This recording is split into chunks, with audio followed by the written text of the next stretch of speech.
mismo tiempo. Ya lo presento a Jorge Alemán, psicoanalista, escritor, ensayista, poeta. Jorge, buenas noches, ¿cómo estás? Buenas noches, Julián, ¿qué tal? Bueno, siempre es un gusto tenerte para... El gusto es mío. No, para analizar todo. Le decía a Jorge, me interesa toda tu cosmovisión. Jorge, lo que está pasando en este momento en Brasil, los bolsonaristas que pareciera que no quieren aceptar que ganó Lula da Silva la presidencia. ¿Cómo estás viendo Sí, esto? el otro día, por ejemplo, un grupo neonazi quiso tomar el Parlamento alemán, ¿no? Sí. Fue interceptado. Yo creo que el neoliberalismo, en su apropiación del Estado, ha introducido una lógica de guerra. ¿Cómo es eso? Bueno, a ver, por ejemplo, a Clausewitz, gran pensador de la guerra, Sí. lo podían citar Lenin, Mao, el general Perón. Era en la época en que el espíritu de la revolución estaba presente en los procesos transformadores y por lo tanto era necesario entender qué quería decir que la política era la continuación de la guerra por otros medios. Frase que citó Mao, que citó Lenin y que citó Perón. Vos me dijiste lo de la cosmovisión. Sí. Bueno, ahora los movimientos nacionales y populares o los movimientos progresistas no piensan en esos términos porque no pueden pensar en esos términos. Han aceptado el marco democrático, las regulaciones institucionales, los procesos parlamentarios y se han alejado, como es lógico, después de las consecuencias gravísimas que hubo del paradigma de la revolución. La derecha, en cambio, sí ha tomado como proyecto esta lógica de guerra. Y si nos detenemos en este discurso tan inquietante y enigmático, por otro lado, de Cristina, describe un mundo bélico. Y si vemos lo que acaba de pasar ahora en Brasil, lo mismo. Y en la toma del Capitolio, lo mismo. Es decir, que la relación entre capital, Estado y guerra se han empezado de nuevo, sin que se recubran estas tres cuestiones, ¿no? Sí. Pero se han empezado, digamos, a entrelazar en estas políticas en donde se vuelve a ser muy potente la hipótesis de que la política no es más que un medio para la guerra. Hablabas recién del discurso de Cristina Fernández de Kirchner y todo el tiempo cuando uno la escuchaba, bueno, un poco el texto, ¿no?, que estaba puesto en juego trasuntaba cierta cuestión de vulnerabilidad, ¿no? ¿Por qué? Porque hay poderes que se ciernen sobre ella, pero también sobre el marco democrático y que pareciera que son mucho más poderosos y son más poderosos ahora que antes y cada vez son más importantes. Digo, vos estás hablando un poco en ese sentido, es decir, ¿vos sos pesimista en términos institucionales? En términos, sí, yo ya sabés que yo ahí oscilo entre... Porque también hay otro aspecto del discurso de la vicepresidenta o de Cristina, ¿no? Por un lado, mostró la ferocidad que hay con respecto a su lugar, a su liderazgo, pero por otro lado tomó una determinación donde no la pueden alcanzar ya se adelantó ella. Es como el Club de la Lucha, esa película tan interesante donde el tipo se pega a sí mismo, así que el capitalismo ya no le puede pegar. O al modo Antígona, es decir, ya ella misma se adelantó. ¿Quién la va a ir a detener ahora? Claro, ¿quién la va a juzgar si ya directamente... Claro, si ella se adelantó a todos los juicios posibles, se situó en un lugar donde no será alcanzada nunca. No... Cristina es Antígona. Es muy difícil trasladar eso, pero quiero decir que se situó en una perspectiva, no siendo víctima, eso me parece un elemento también interesante, ¿no? Identificándose a una posición de víctima, donde la interpelación a todo el sistema ha sido tan radical que ella se excluyó del mismo, dio por hecho que si no la mataban iba a ser condenada y por lo tanto ahora cualquier cosa que se haga con ella llega tarde. Entonces, en ese sentido, es verdad que por un lado mostró la fragilidad, pero a la vez hubo una gran potencia simbólica, ¿no? Hasta tal punto que es muy difícil traducir lo que pasó ese día, ¿no? No creo que tenga una traducción inmediata sencilla. ¿Pensás que hay movimiento nacional y popular sin Cristina Fernández de Kirchner en la Argentina? ¿Qué pregunta? No, Jorge, Eso, si ya es muy difícil saber si hay movimiento nacional y popular en la Argentina, porque salvo que uno tenga una visión muy esencialista, es una exigencia histórica no darlo nunca por supuesto. Claro, siempre se está... entiendo. Sí, estuvo mal hecha la pregunta. No, estuvo muy bien hecha la pregunta. Yo no creo que sea posible hoy por hoy, Por eso puede haber un giro conservador después de lo que ha sucedido con Cristina. Giro conservador en este sentido, no de ideología conservadora, sino de que cada uno busque fortalecer su lugar. Claro. Eso siempre es un poco conservador, ¿no? Entonces, porque lo otro, hacerse cargo de esos enunciados, si esto es realmente una mafia, un Estado paralelo y todo lo que dijo es verdad, ¿qué consecuencias uno debería extraer? Debería iniciar lo que antes hubiéramos llamado un proyecto revolucionario. Es decir, es un estado de cosas que exige ser transformado. Con lo cual, tu pregunta, no creo que pueda haber sin ella un movimiento nacional y popular. Creo que va a atravesarse un momento de transición hacia eso. ¿Y cómo imaginás ese futuro en términos de la política y de lo político? Hoy la verdad que te estoy haciendo pensar mucho de algo que es lo nuevo, ¿no? Porque Cristina lo que dice es, bueno, yo no voy a legitimar este sistema tal y como está dado. Y entonces voy a proponer otra cosa. Vos decías, va a tener componentes de revolución eso, y entonces, pero al mismo tiempo vos marcabas, bueno, las izquierdas o la centroizquierda en algún punto son institucionalistas en este momento. Exactamente, no pueden tener componentes de revolución, con lo cual... Están como encerradas en una trampa. Claro, hay un desfasaje. Si uno se toma en serio la descripción del mundo que ella ha hecho, tendría que iniciar un proceso de transformación muy severo, muy serio. Eso no puede ser posible dadas las condiciones mundiales, etcétera, económicas, etcétera, etcétera.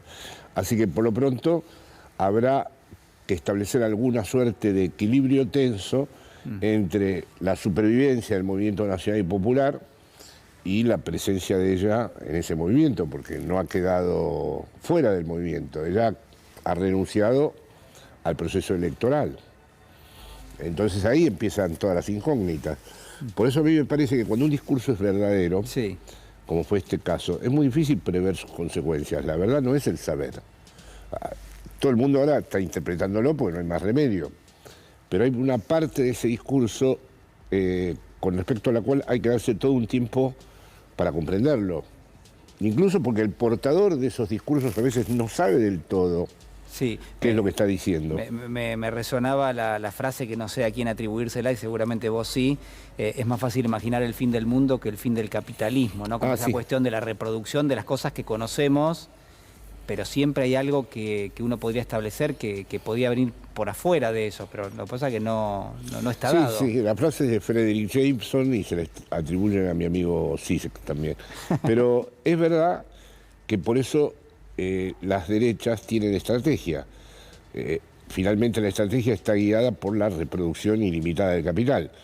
En cambio, los movimientos nacionales y populares, para volver a esta cuestión de las lógicas de guerra, son tácticos, no pueden tener estrategia. No. Es decir, ¿cuál sería la estrategia ahora? Bueno, tratar de que el 23 dé un buen resultado, tratar de que los logros que hay en este gobierno, y por lo tanto no va a estar a la altura de lo que dijo Cristina el otro día, pero necesariamente sí va a tener que tratar de sostenerse. Y en ese sentido siempre estamos en el problema de lo táctico, la estrategia le quedó a ellos. A ver, señor director, si podemos poner el fragmento donde Cristina Fernández de Kirchner habla del sistema disciplinador. A ver. Es también un sistema disciplinador. Hay que disciplinar a la dirigencia política argentina, no a los que piensan como ellos, como Juntos por el Cambio, que están de acuerdo que las universidades públicas son un gasto, que todo es que el populismo, que los derechos, que no, que cómo la FJP, que no, que cómo recuperar YPF. No. Hablo fundamentalmente de nosotros, del peronismo, de los que tenemos un compromiso con los derechos de la gente. Ahí me condenan a mí. Me condenan porque condenan un modelo de desarrollo económico y de reconocimiento de los derechos del pueblo. Por eso me condenan. Pero la condena no son los 6 años o la cárcel. La condena real que dan es la inhabilitación perpetua a ejercer cargos políticos electivos, cuando todos los cargos a los que accedí fue siempre por el voto popular. 4 gobiernos en nombre del peronismo ganamos con el apellido Kirchner. En el 2003, en el 2007, en el 2011 y también contribuye a la victoria que obtuvimos en el 2019 cuando nadie daba 2 pesos por el peronismo. Jorge. Qué grave, ¿no? Cuando uno lo vuelve a escuchar siempre vuelve a estar sorprendido, ¿no? No la condena a ella, condena al peronismo y condena al proyecto popular. Todos sabemos que en este país eso tuvo consecuencias gravísimas. Por haber hecho la oligarquía, el antiperonismo, la derecha, este tipo de cosas, este tipo de prohibiciones que ella denuncia, sucedieron cosas terribles en este país. Lo van a volver a hacer y a la vez, ¿cómo no responder de la manera trágica en la que se respondió en aquel entonces? ¿Cómo encontrar una fórmula en donde se preserve el derecho popular, que ella misma está ahora evocando, el proyecto transformador, y que a la vez no haya una gran confrontación? Porque las consecuencias de las proscripciones anteriores derivaron en una confrontación. Es decir, vos anudás esto que está pasando a otros capítulos de la historia reciente de la Argentina. Sí, y sí. ¿Y son los mismos sectores estos que aquellos? Y sí, en lo que no los mismos personajes, pero en cuanto a representación de la política nacional, sí. Sí, sí, es decir, mis padres eran peronistas. Pero entonces es como ese cuento de Conrad, que se llama El duelo, que le gustaba a Borges, donde lo que se enfrentan son 2 cuchillos permanentemente a lo largo de toda la historia, pero quienes lo empuñan van cambiando a lo largo de la historia, pero siempre es el mismo enfrentamiento. Sí, buenísimo ese cuento, y además Borges, claro, es para él perfecto. Esa idea del cuchillo impersonal que está... Sí, en este caso, evidentemente, la cuestión... ¿Por qué se desencadenó en la Argentina un proyecto revolucionario que apelaba a la violencia? ¿Qué contexto lo hizo posible? El contexto de la proscripción, de que no se podía nombrar al tirano prófugo, después estuvo prohibido, después las elecciones no eran legítimas. Bueno, todo eso ocurrió.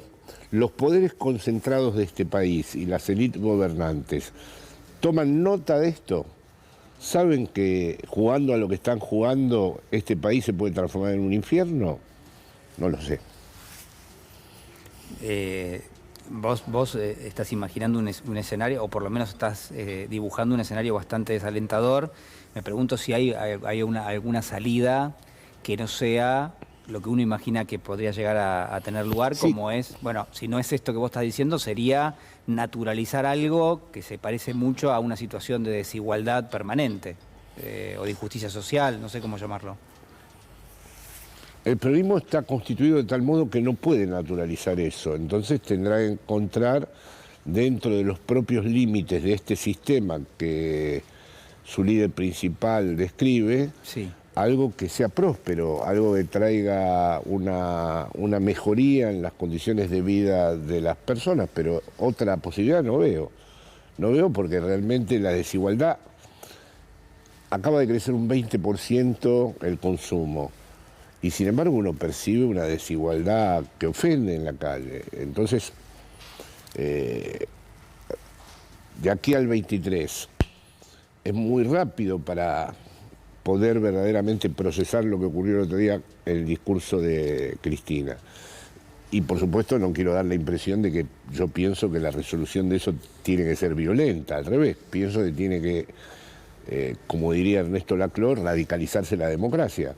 Pero para eso me parece que necesitamos un tiempo que no está incluido en los márgenes de un proceso electoral. Esta es la... Estoy tratando de sopesar un poco tus palabras. Me daría la sensación de que mientras eso va a ir teniendo lugar, vamos a tener candidatos que van a ir legitimando esto que tenemos. En todo caso, veremos cómo... Sí, negociando con lo que tenemos. Negociando con lo que tenemos. Es decir, va a haber una derecha neoliberal y vamos a estar de nuestro lado en un vaivén entre sectores más conservadores, sectores un poco... el kirchnerismo identificado netamente con Cristina solo no puede, entonces de nuevo se reproducirá una escena política en donde con el concurso de gobernadores, un candidato que no asuste a los sectores medios, etcétera, etcétera. Bueno, eso en la medida en que no se traicione el espíritu que estuvo presente en el discurso de ella el otro día y la tradición y el legado histórico del peronismo, ¿no? Jorge, si tuvieses que consignar este momento de la Argentina y tuvieses que ponerlo dentro de lo que es un parámetro de otros momentos históricos, ¿existe algo que se parezca a este momento en la historia reciente de la Argentina? No, yo todas las interpelaciones políticas potentes que hubo en este país fueron pertenecientes a un periodo en donde todavía había sujetos históricos, había pueblo, había movimiento nacional y popular.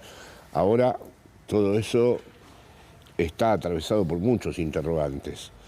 Sé que sucedió algo importantísimo y que esa interpelación al sistema político que hizo ella el otro día, sería muy difícil buscar en otros lugares del mundo algo semejante, un intento de magnicidio y luego la presencia de una líder que se retira diciendo que si no la matan antes va a ser condenada y que no va a estar en ninguna boleta electoral. Es verdaderamente estremecedor. Lo que pasa es que en este país todo es tan vertiginoso que uno se acostumbra a ese vértigo también, ¿no? Pero es verdaderamente muy impactante. Y entonces la traducción de eso yo creo que no va a ser inmediata. Creo que nos va a llevar un tiempo entender lo que ocurrió ahí. Jorge, te quiero agradecer muchísimo que hayas estado con nosotros muchas esta gracias noche. a vos. Bueno, muchísimas gracias. Jorge Alemán.